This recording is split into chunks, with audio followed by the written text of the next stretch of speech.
Hi everybody, welcome back to my channel. I am going to show you how I make my keto waffles, and I do air quotes because I'm not doing keto. This is a keto recipe that I added some like keto friendly ingredients to, so I don't know exactly what their macros are anymore, but I've altered it. This is, the base recipe was from sugarlesscrystals.com. I loved her recipe. The waffles just were super dense for me, and I kind of like wanted to incorporate a fluffy feel.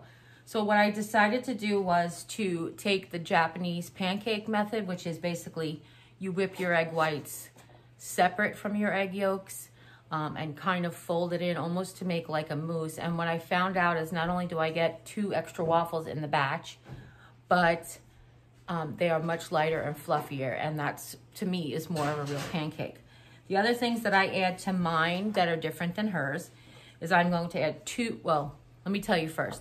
What I'm actually doing is I have, her recipe makes 2 waffles with the Dash waffle maker, so it's 2 little waffles.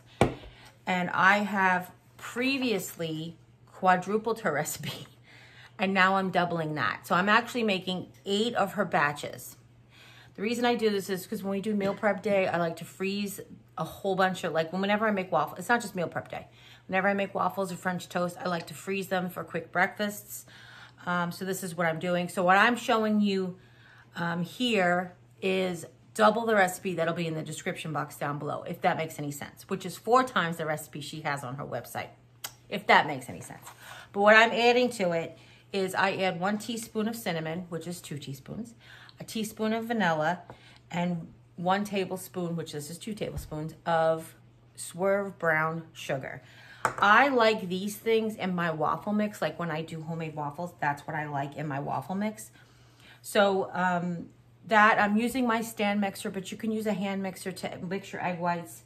I prefer, whenever I work with almond flour, I love to run it through my sieve, my fine mesh strainer. You can sift it. It's not a requirement, but I find it to improve the texture all the time. That's what I meant to say.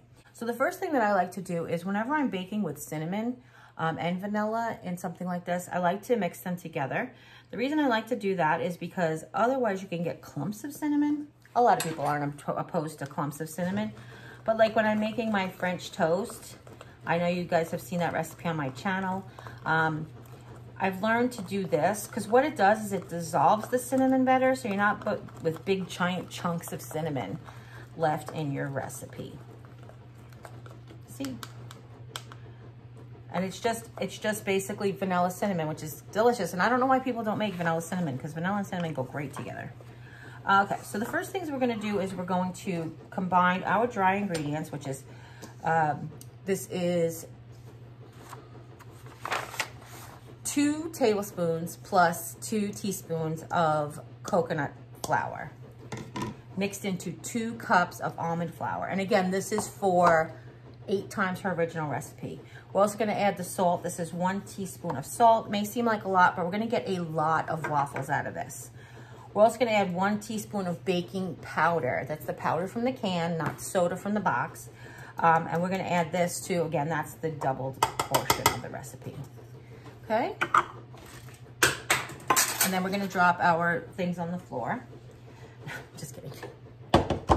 So in a large mixing bowl, which is going to be this one, because this one's going to be for the wet ingredients.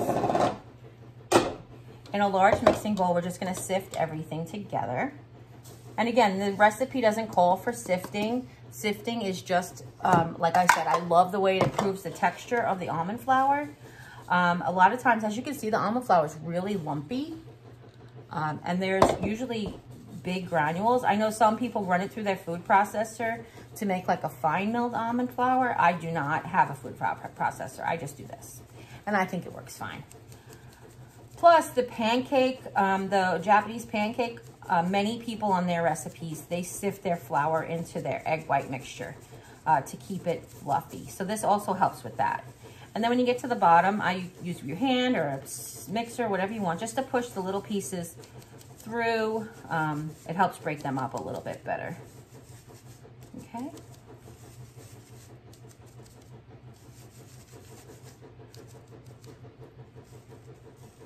Oh, it's got some, and occasionally you see little black things in your almond flour. That's just almond skins. That's fine. They're not opposed to anything. There's no buggies or anything. Okay.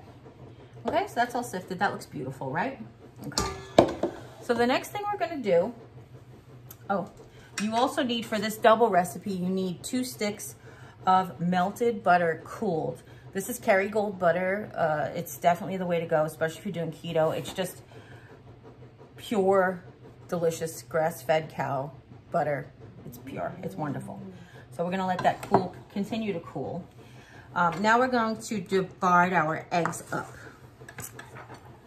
So let's take this small mixing bowl. I'm going to take our stand mixer. Those of you who are new to my channel, my mother-in-law bought this and hated it, so I inherited a beautiful KitchenAid stand mixer. It's just something I wanted my whole life. Okay. So I am going to find the bowl that I was going to use. I'm going to crack them in the bowl before I put them in here because I want to make sure that it doesn't get any yolks in it. And I'm just using the regular old tried and true, you know. There's 1,000 different methods of how to separate eggs. This to me is like, it's the way the French intended it. And then for each one, oh, I forgot to get a garbage. For each one, I'm gonna put it, when I make sure it's pure, I'm gonna go ahead and put it in because I don't want to accidentally get yolk in one and ruin the whole batch because that would just be too much. Oops. I didn't set a timer for that sausage. No, that's okay. I'll know when they start to smell. Okay.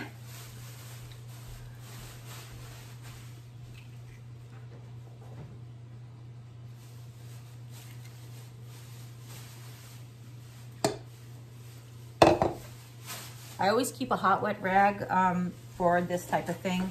I don't know why I keep washing my hands between the eggs. It's weird, but that's what I'm doing.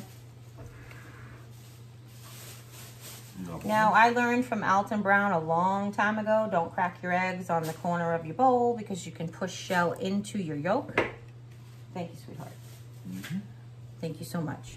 You're welcome. Always crack it on a flat surface like that. And then you can get... Oh, you're noggin. Not your noggin. Don't crack it on your noggin. Oh, I forgot to dump that in. Sorry. Watch me wreck it now because I was talking. Ah, almost. Come on. There you go. Whoa, that was close. All right, let's put that in. Stop taking chances. If you don't want to crack it on your table or on a plate on your table like he suggested, you can go ahead and crack it on the inside of the flat side of the bowl, just not on the edge, because again.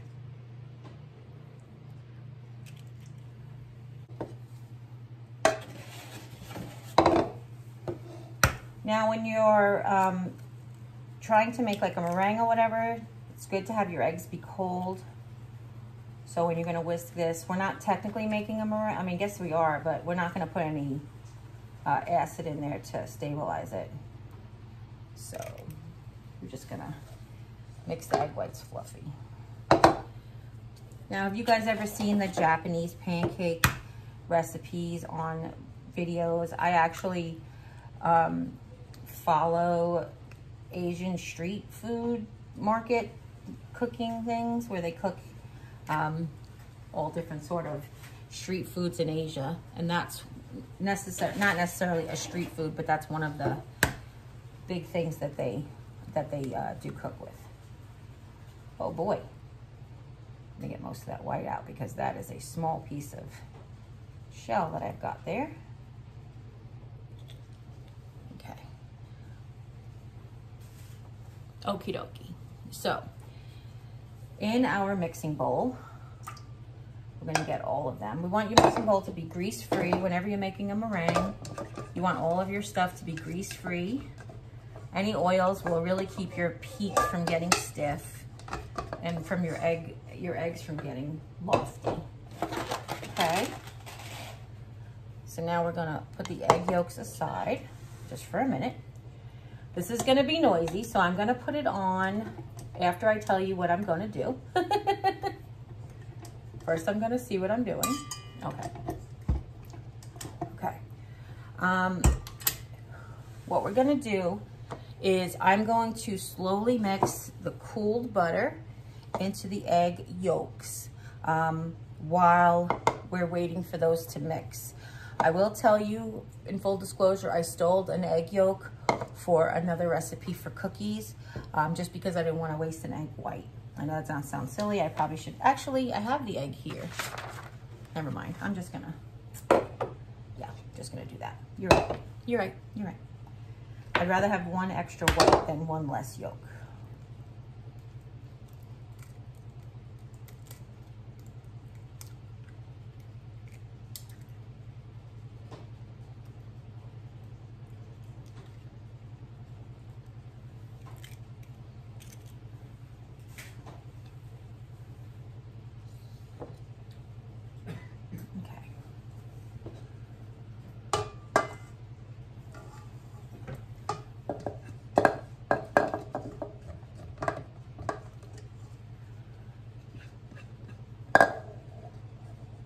Okay, so as I mentioned earlier, I'm gonna go ahead and whip this, and then I'm gonna mix these together, and you can stay there and watch. So to temper your egg yolks, you just add a little bit of it's supposed to be cooled butter, but just to make sure, it might still be too warm. What you do is you put a little butter in. I don't know why I'm using this measuring spoon. Put a little butter in to temper your egg yolks, just so they don't cook and make scrambled eggs. Okay, so we're gonna go ahead and do that, and I'm gonna ask for a whisk. Jim, can I have a whisk? Because I just decided to do that with the measuring spoon. No, I can't whisk.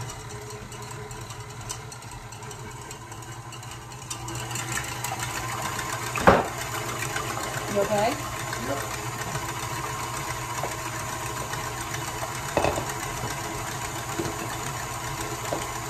Thank you.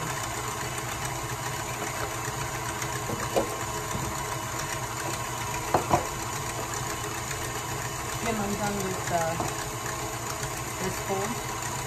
Got it.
So we'll check, but I'll show you that it's not even there yet. So it does take a few minutes, especially the more eggs you have, the longer it takes.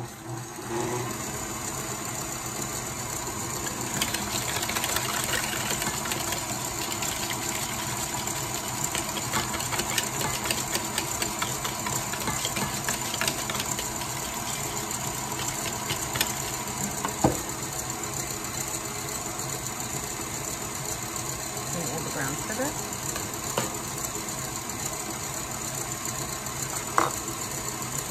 And the cinnamon vanilla mixture, which as you can tell has gotten hard.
Ingredients.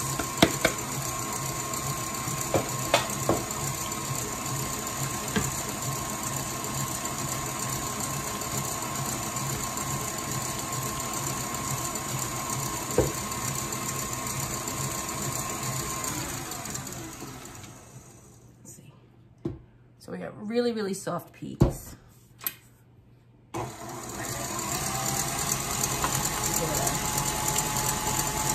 Now we're going to kind of fly out of the bowl.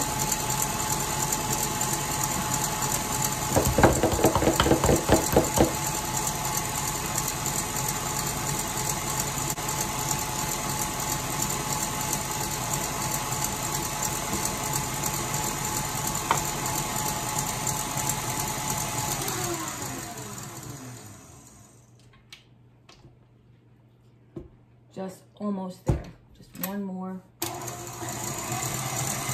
Couple of turns.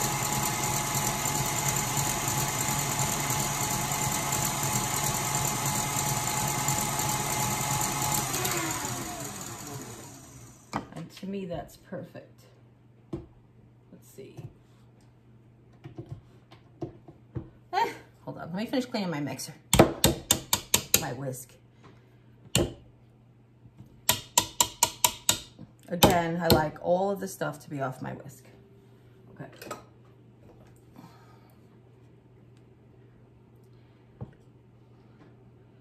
This is why we wash our hands, and this is why we wash our table and all of the surfaces. So now I have this really great pasty dough, but in a minute, we're going to have, oh, I can't peek it. There we go. So we've got nice stiff peaks. Okay.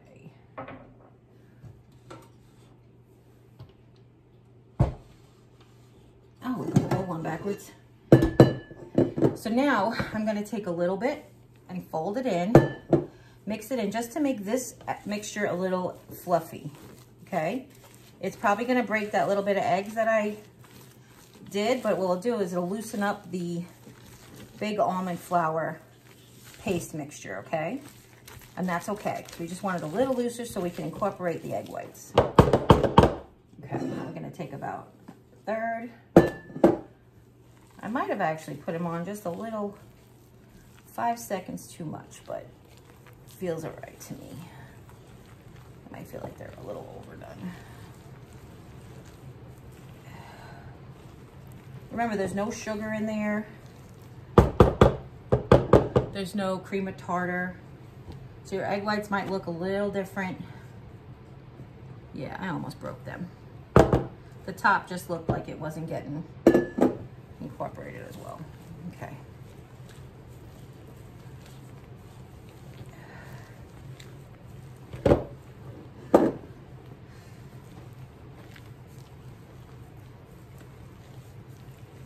It's hard to turn.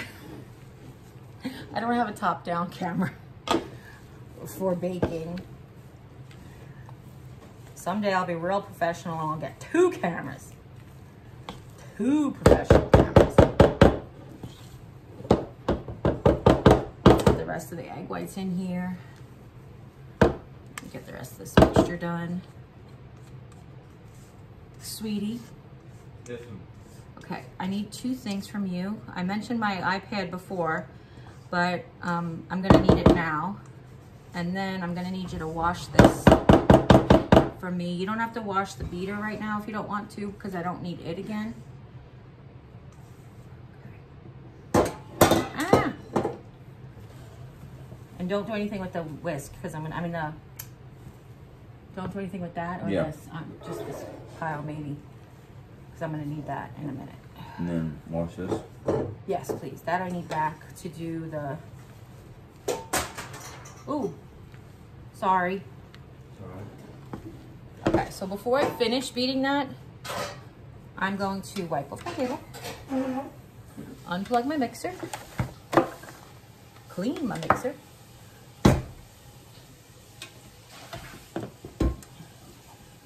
If you're interested, I clean my mixer every time. My cousin Doreen, hi Doreen. My cousin Doreen got the Harry Potter stickers for her mixer and I totally want them. I have them in my Pinterest board to make them. So I'm totally gonna make them, okay. The reason I wanted to do that is because I wanna plug in the waffle iron and let it get hot while I do the rest of the mixing. This way it doesn't fall on us. So not affiliated, not sponsored, but this is just the Dash mini waffle maker. I feel like it's on every chaffle video. This isn't a chaffle because it's not cheese, but you see it on like every keto chaffle video. So we're gonna let that heat up. When the blue dot comes on, it's ready. And we're gonna finish whisking this. So you can kind of tell how light and fluffy it is. So you can imagine what it would look like if it wasn't whipped egg whites, right? And I feel like it makes such a huge difference. I really do. I'm not just saying that because it's like, ooh, my recipe. But I like food and yeah. And yes, I will tell you the truth. It's a little bit extra effort, which is why we're making a double of our batch, like a quadruple batch or an 8 times octuple batch that we're making today. Because it's a lot of work and you have to go through the work. You might as well go through the work. Now, one thing I will tell you is I only have 1 of these, so you will not sit here and watch me make the 25 waffles it's gonna make.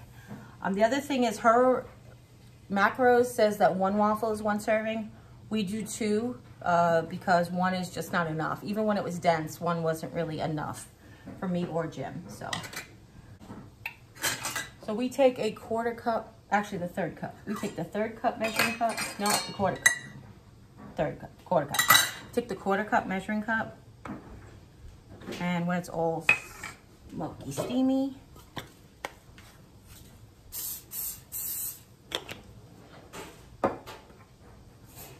what you'll have to do, and this is not a joke, is it's kind of sticky and dense, right? Oh, I remember what we did last time, the scoop, the red one. Right. All right. Put that here in a second.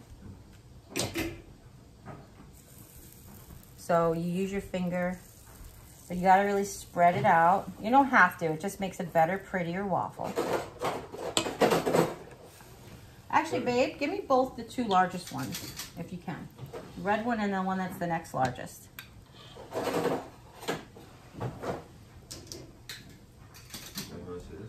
a pretty big size, so I don't know. Yeah. Is there any more? Oh, there is. Yeah, I think this is the one. That's why I wanted to compare them. Okay. So we have a disher, so it makes it work a little bit faster for us. And the other thing that we do that I will share with you is get out the cooling racks. And oh, I need a fork. And we start loading up the cooling racks with the waffles as they bake.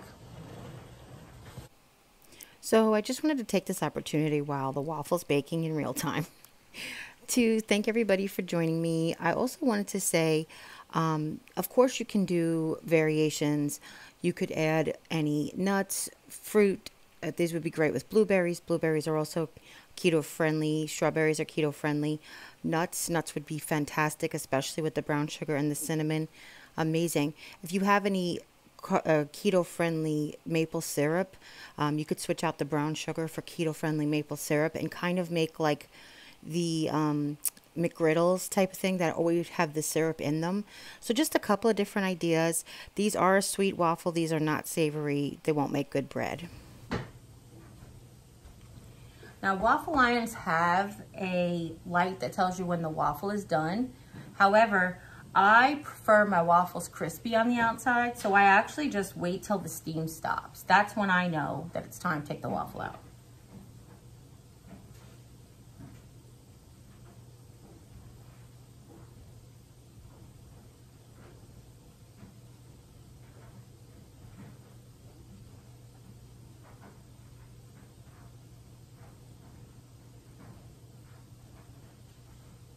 It smells amazing. Sounds like food.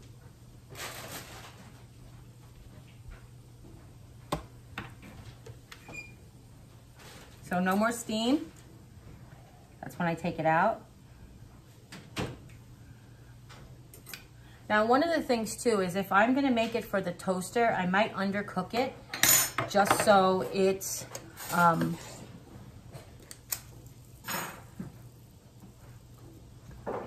I forgot to flatten that, oh boy. When I make it for the toaster, I might undercook it just so, because it's gonna continue to toast in the toaster. But otherwise, we're just gonna eat and serve. So that's it. Just continue to make the rest and we'll see you when it's done. So that's it. I love these. We like just devour them when we make them. Hope you guys really enjoyed this recipe. If you try it, don't forget to tag me on social media. I'm on links to all of my social medias in the description box down below. I'd love to know if you try it and if you love it. And if you have any questions at all, go ahead and leave them in the comments down below. Don't forget to share, give this video a thumbs up, and all of the things. As always, you guys take care. God bless, and we'll see you next time. Bye.